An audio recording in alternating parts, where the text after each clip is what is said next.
దళితులకి, బీసీలకి, ఉమెన్కి, ఎస్టీలకి, మైనారిటీలకి ఏ క్యాబినెట్లో ఎన్నెన్ని ఇచ్చారు అనేది ఒక్కొక్కటిగా మనం మాట్లాడుకుందాం. ఇంతలోకి ఏఎస్ రావు గారు ఒకసారి మాట్లాడతారు.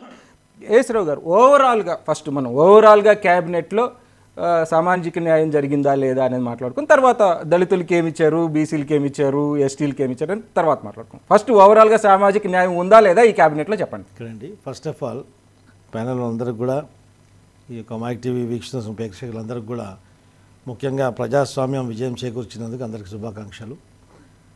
ఎందుకంటే ఇప్పుడు చాలామంది నిన్న నుంచి ఈ క్యాబినెట్ ప్రమాణ స్వీకారం అయిన తర్వాత అనేక ఛానళ్ళలో అనేక వేదికలపైన సామాజిక న్యాయం జరగలేదని ఒక వర్గం, ఇంకో వర్గం మాకు న్యాయం చేయలేదు, ఇంకో వర్గం సీనియర్లకు న్యాయం జరగలేదని ఒక పోరాటం, ఒక వర్గం విశాఖపట్నంకి న్యాయం జరగలేదని ఒక పోరాటం ఉంది. ఇప్పుడు ఏంటండి 20 మొత్తము ఎన్ని జిల్లాలు ఉంటే ఎన్ని మండలాలు అంటే అందరూ ఇవ్వలేం కదా, ఎన్ని నియోజకవర్గాలు అంటే. ఎందుకంటే దీంట్లో ఏంటంటే ఇప్పుడు అక్కడ గదినెక్కినటువంటి ప్రభుత్వం, ప్రమాణ స్వీకారం చేసినటువంటి ప్రభుత్వం, ఈ యొక్క క్యాబినెట్ 3 పార్టీలతోటి ఈ యొక్క కలయికతోటి ఒక పార్టీ ఉంది.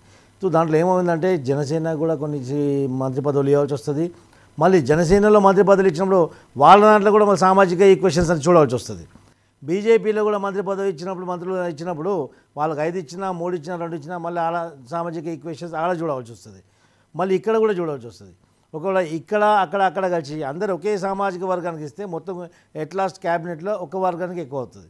అవన్నీ ఈక్వేషన్స్ చూసుకొని ఎవరికైతే ప్రజా సమస్యలపైన స్పందించేటువంటి ఒక నైపుణ్యత ఎక్కువగా ఉన్నదో, ప్రజా సమస్యలపైన అనిత్యం వాళ్ళకి ఎవరైతే అవగాహన ఎక్కువగా ఉన్నదో అలాంటి వారికి మొదటిసారి మంత్రి పదవి ఇచ్చినప్పటికి కూడా ప్రజాక్షేత్రంలో ఎంత నిమగ్నమై ఉన్నారు, ఈ ప్రజా సమస్యలపైన ఎంత దగ్గరగా వాళ్ళు చూస్తున్నారని చెప్పేసి ఆ ఈక్వేషన్స్ కూడా ఒక ఇంపార్టెన్స్ ఇవ్వడం జరిగింది. సీనియర్ కూడా ఇచ్చారు. ఇప్పుడు సీనియర్లని డ్రాప్ చేసి 17 మంది కొత్త వాళ్ళని తీసుకున్నారు. మొత్తం వాళ్ళు కాకుండా లేదా ఎవరికి ఇక్కడ ఏంటంటే సార్, మొత్తం పాత వాళ్ళని తీసుకుంటే అనుభవం కాదు. ఇప్పుడు అనుభవము చంద్రబాబు నాయుడు గారి యొక్క మంత్రి పర్యవేక్షణలో ఈ మంత్రిత్వ ఈ క్యాబినెట్ అంతా పనిచేస్తుంది. చంద్రబాబు నాయుడు గారి యొక్క డైరెక్షన్లో కొత్త వాళ్ళు అయినప్పటికీ కూడా, ఎందుకంటే కొత్త వాళ్ళకు కూడా అవకాశం ఇవ్వాలా. ఎందుకంటే వీళ్ళు 1 సారి 2 సార్లు 3 సార్లు మంత్రి పదవి చేస్తున్నారు. మళ్ళీ ఎమ్మెల్యే గెలవగానే మళ్ళీ మేమే మంత్రి పదవి అంటే ఏమవుతుందంటే పాత ఆలోచనలు అవే ఆలోచనలు ఉంటాయి కదా. కొత్త వాళ్ళు వస్తే, కొత్త రక్తం వస్తే, కొత్త ఆలోచన వస్తుంది, కొత్త విధానాలు వస్తాయి. ఎందుకంటే కొత్త వాళ్ళని తీసుకురావడం యువతకు అన్ని రంగాల ప్రోత్సహించేటువంటి బాధ్యత మనందరిపై ఉంది. కాబట్టి యువతను ఎక్కువగా ప్రోత్సహిస్తున్నారు. అక్కడ కేంద్ర క్యాబినెట్ కానివ్వండి, ఇక్కడ కానివ్వండి యువతను. ఇప్పుడు మన రామ్మోహన్ నాయుడు గారు కానివ్వండి, మన పాస్వాన్ కుమారుడు ఆయన చిరాగ్ పాస్వాన్ కానీ అనేక మంది కొత్త వాళ్లకు కేంద్ర క్యాబినెట్లో కూడా స్థానం కల్పించారు.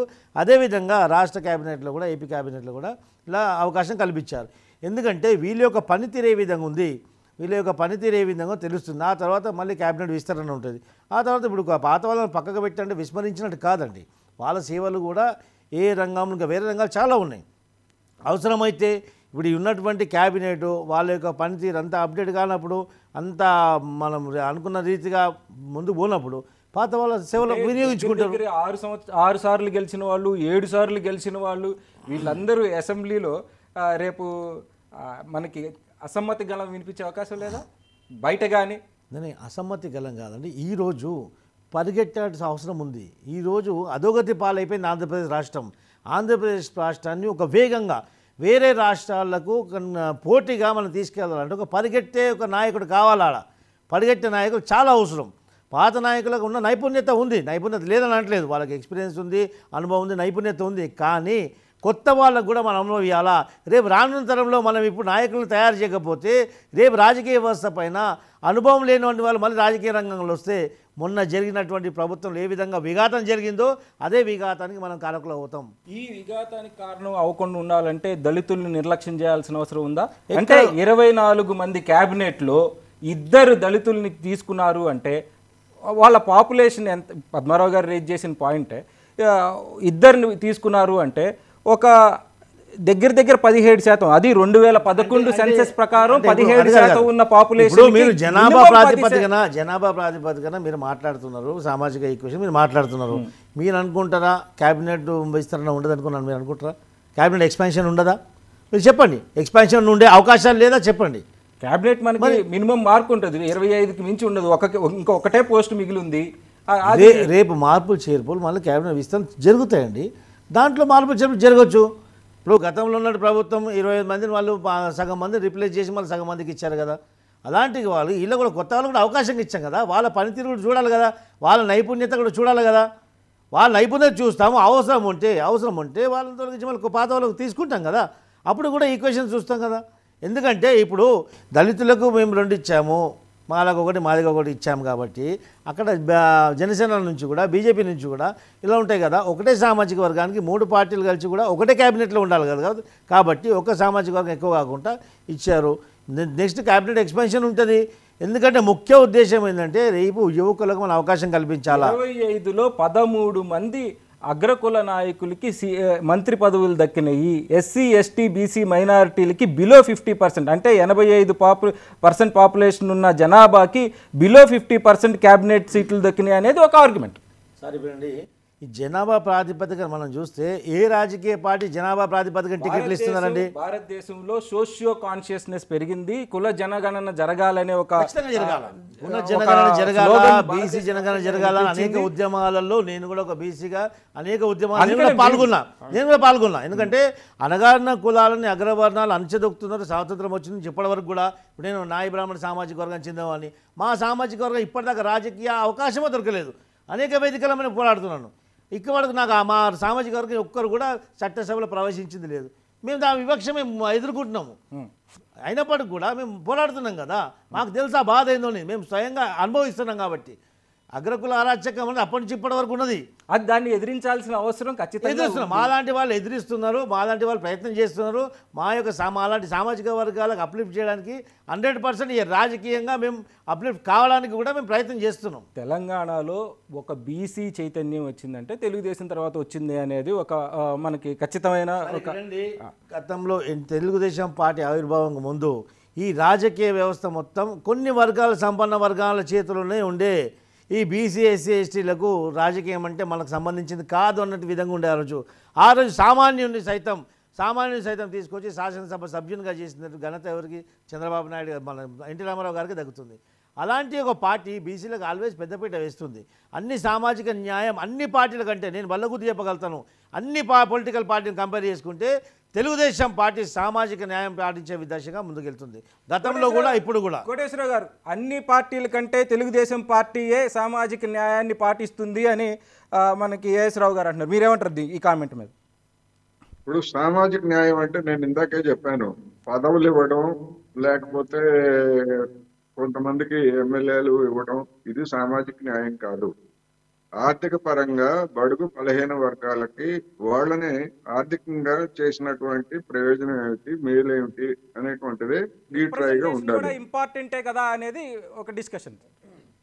ఇంపార్టెంట్ నేను కాదంటలేదు, ఇంపార్టెంటే. కానీ ఆ ఇంపార్టెంట్ నేను ఇందాకే చెప్పాను, ఉత్తరప్రదేశ్ లో మాయావతి గారు ముఖ్యమంత్రిగా చేసినా గానీ అక్కడ భూ సంస్కరణ అమలు జరపలేదు, లేదా అక్కడ కనీస వేతనాల చట్టాలను కానీ లేదా కనీస వేతనాల పెంపుదల కానీ ఇలాంటి అంటే బడుగు బలహీన వర్గాలకి సాధికారత కల్పించేటువంటి ఆర్థిక పరమైనటువంటి చర్యలు ఏమీ తీసుకోలేదు కనుకనే ఆమె రాజకీయంగా ఇవాళ ఎక్కడున్నారో మనం చూస్తున్నాం. అందుకని ఎన్టీ రామారావు గారు కొన్ని సంక్షేమ పథకాలు అమలు జరిపారు తప్ప ఎన్టీ రామారావు గారి హయాంలో ఏమైనా భూ సంస్కరణ అమలు జరిపారా? లేకపోతే ఇతర కౌలుదారులకి ఇవాళ కౌలుదారులుగా ఉన్నటువంటి వాళ్ళు ఎవరు? బీసీ ఎస్టీలు ఎస్టీలు వీళ్లే కదా. 100% మంది కౌలుదారులుగా ఉన్నటువంటి వాళ్ళు ఎందుకు ఉన్నారు? రైతులుగా ఉన్నటువంటి వాళ్ళు వ్యవసాయం గిట్టుబాటు కావట్లేదు కనుక వాటిని వాళ్ళు వదిలించుకున్నారు. వీళ్ళకి ఆత్మగౌరవంగా ఉన్నటువంటి పరిస్థితుల్లో ఆ వ్యవసాయాన్ని వీళ్ళు చేపట్టి వీళ్ళు చేతులు కాల్చుకుంటున్నారు. కౌలుదారులకి మరి ఇప్పుడు ఇస్తున్నటువంటి రైతు బంధు కానీ రైతు భరోసా కానీ ఎవరైనా ఇస్తున్నారా? గతంలో చంద్రబాబు నాయుడు గారు ఏమైనా ఇచ్చారా? అసలు కౌలుదారులను గుర్తించారా? వీళ్ళందరూ ఎవరు? బడుగు బలహీన వర్గాలకు చెందినటువంటి వాళ్ళు ఎక్కువ మంది.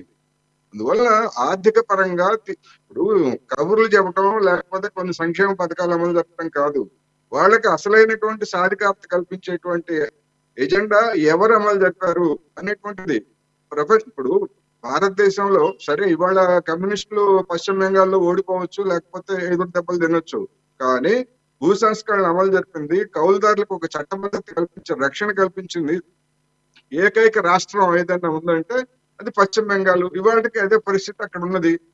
అటువంటి పరిస్థితి మరి తెలుగుదేశం హయాంలో కానీ, లేకపోతే మాయావతి గారి హయాంలో కానీ, లేదా ఇంకొకళ్ళ హయాంలో కానీ ఎక్కడైనా ఏ రాష్ట్రంలో అయినా జరిగిందా అంటే జరగలేదు. ఇవన్నీ కేంద్ర ప్రభుత్వంలో ఉన్నటువంటి వివిధ సంస్థలు చెప్పినటువంటి అంశాల్లో కూడా ఇవన్నీ ఉన్నాయి. అందుకని ఆర్థిక సాధికారత అనేటువంటిది వాళ్ళ కీలకం. ఆర్థిక సాధికారత లేకుండా పదవులు ఇచ్చినా లేకపోతే ఇంకోటి ఇచ్చినా గానీ మనం చూస్తున్నాం. గ్రామాల్లో దళితులకి సర్పంచ్ పదవులను కేటాయించారు. ఎంతమంది వాళ్ళు నిజమైనటువంటి అధికారాన్ని అక్కడ చెలాయిస్తున్నారు? ఆ పేరుతోటి వాళ్ళని కుర్చీలో కూర్చోబెట్టి ఉప సర్పంచులుగా ఉన్న వాళ్ళు, లేకపోతే గ్రామంలో మోతుబరులుగా ఉన్నటువంటి వాళ్ళు, వాళ్ళ హవా నడుస్తా ఉంది తప్ప ఎక్కడా లేదు. అనేక మండలాధికారులైనా అదే, మండల పరిషత్తులైనా జరిగింది, గ్రామ పంచాయతీల్లో అయినా అదే జరిగింది. అందువలన అసలైనటువంటి సాధికారత కల్పించాలి. అదే సమయంలో ఈ రాజకీయ రంగంలో భాగస్వామ్యాన్ని నేను ముందే చెప్పాను, అది కూడా సమర్థనీయమే. కానీ ఆ విధంగా ఇవ్వడం లేదు, క్యాండిడేట్లను కూడా నిలపడం లేదు. ఇది నా విమర్శ.